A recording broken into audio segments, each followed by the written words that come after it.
The Emerald City of Oz, by L. Frank Baum. Chapter 28, How They Drank at the Forbidden Fountain.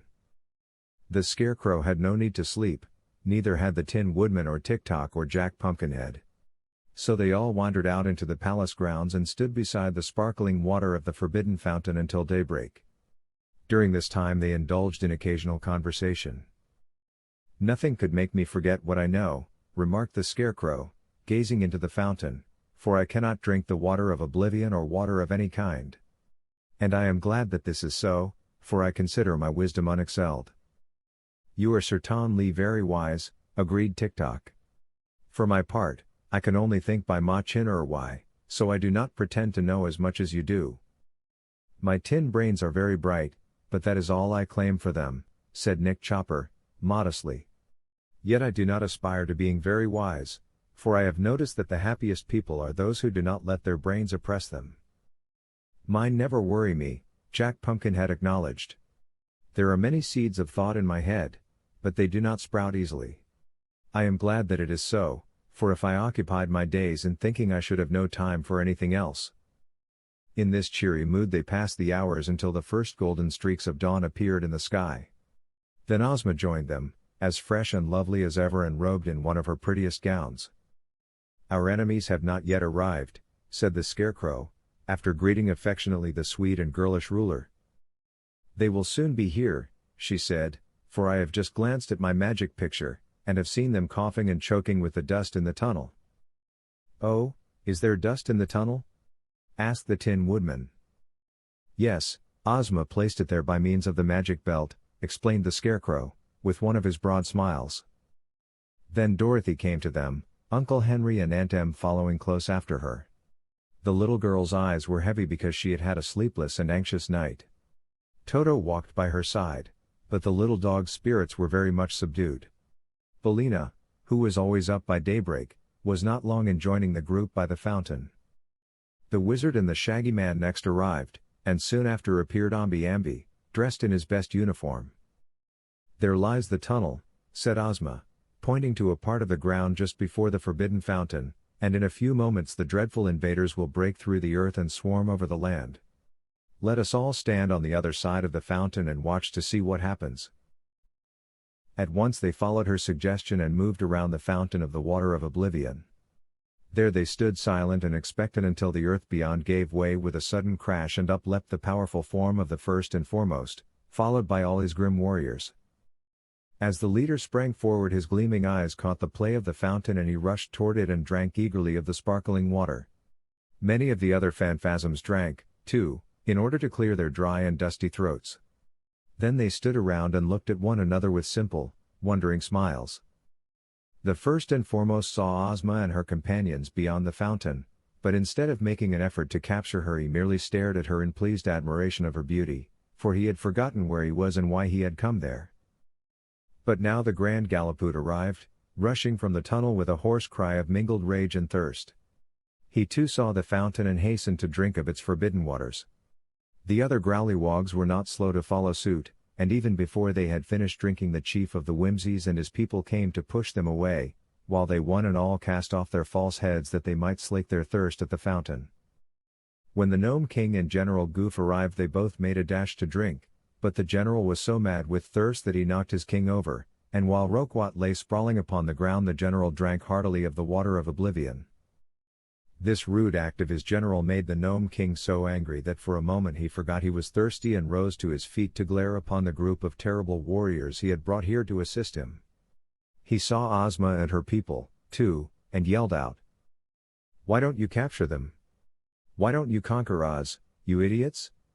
Why do you stand there like a lot of dummies?" But the great warriors had become like little children. They had forgotten all their enmity against Ozma and against Oz. They had even forgotten who they themselves were, or why they were in this strange and beautiful country. As for the Gnome King, they did not recognize him, and wondered who he was. The sun came up and sent its flood of silver rays to light the faces of the invaders.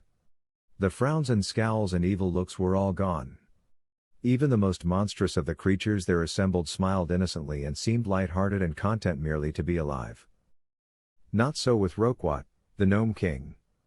He had not drunk from the forbidden fountain, and all his former rage against Ozma and Dorothy now inflamed him as fiercely as ever. The sight of General Goof babbling like a happy child and playing with his hands in the cool waters of the fountain astonished and maddened Red Roquat. Seeing that his terrible allies and his own general refused to act, the Gnome King turned to order his great army of Gnomes to advance from the tunnel and seize the helpless Oz people. But the Scarecrow suspected what was in the king's mind and spoke a word to the Tin Woodman. Together they ran at Roquat and grabbing him up tossed him into the great basin of the fountain. The Gnome King's body was round as a ball, and it bobbed up and down in the water of oblivion while he spluttered and screamed with fear lest he should drown. And when he cried out his mouth filled with water, which ran down his throat, so that straightway he forgot all he had formerly known just as completely as had all the other invaders. Ozma and Dorothy could not refrain from laughing to see their dreaded enemies become as harmless as babes. There was no danger now that Oz would be destroyed. The only question remaining to solve was how to get rid of this horde of intruders. The Shaggy Man kindly pulled the Gnome King out of the fountain and set him upon his thin legs. Roquat was dripping wet, but he chattered and laughed and wanted to drink more of the water. No thought of injuring any person was now in his mind. Before he left the tunnel he had commanded his 50,000 Gnomes to remain there until he ordered them to advance, as he wished to give his allies time to conquer Oz before he appeared with his own army. Ozma did not wish all these Gnomes to overrun her land, so she advanced to King Roquat and taking his hand in her own said gently, "Who are you? What is your name?" "I don't know," he replied, smiling at her. "Who are you, my dear?" "My name is Ozma," she said, "and your name is Roquat." "Oh, is it?" he replied, seeming pleased. "Yes, you are king of the Gnomes," she said. "Ah, I wonder what the Gnomes are," returned the king, as if puzzled. "They are underground elves, and that tunnel over there is full of them," she answered. "You have a beautiful cavern at the other end of the tunnel, so you must go to your Gnomes and say, 'March home.' Then follow after them and in time you will reach the pretty cavern where you live." The Gnome King was much pleased to learn this, for he had forgotten he had a cavern. So he went to the tunnel and said to his army, "March home." At once the Gnomes turned and marched back through the tunnel, and the king followed after them, laughing with delight to find his orders so readily obeyed. The wizard went to General Goof, who was trying to count his fingers, and told him to follow the Gnome King, who was his master. Goof meekly obeyed, and so all the Gnomes quitted the land of Oz forever. But there were still the Phanfasms and Whimsies and Growlywogs standing around in groups, and they were so many that they filled the gardens and trampled upon the flowers and grass because they did not know that the tender plants would be injured by their clumsy feet. But in all other respects they were perfectly harmless and played together like children or gazed with pleasure upon the pretty sights of the royal gardens. After counseling with the Scarecrow, Ozma sent Omby-Amby to the palace for the magic belt, and when the Captain General returned with it the ruler of Oz at once clasped the precious belt around her waist. "I wish all these strange people, the Whimsies and the Growlywogs and the Phanfasms, safe back in their own homes," she said. It all happened in a twinkling, for of course the wish was no sooner spoken than it was granted. All the hosts of the invaders were gone, and only the trampled grass showed that they had ever been in the land of Oz.